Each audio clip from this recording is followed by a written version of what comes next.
Has to surrender his guns to authorities in Cass County after threatening to kill a Plattsmouth man last August. Chad Miller was initially charged with attempted murder, but pled no contest to lesser charges. John Chapman was in the courtroom when Miller was sentenced. Chad Miller?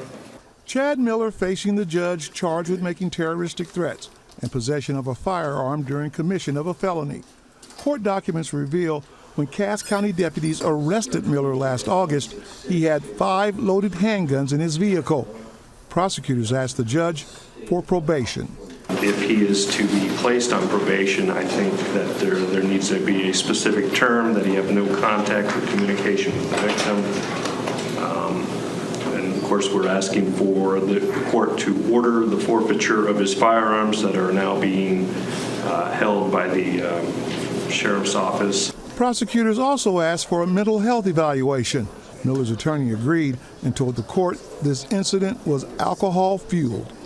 He was drinking that day. That's what brought this all into play. His wife was having an affair.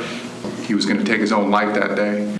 Court documents state that Miller also wanted to kill the man he believed was having an affair with his wife. Miller's attorney points out his client has no criminal record to speak of and is very remorseful. Judge Michael A. Smith sentenced Miller to probation. I order you serve 48 months of probation on both counts concurrently. On your side in Plattsmouth, I'm John Chapman, 6 News.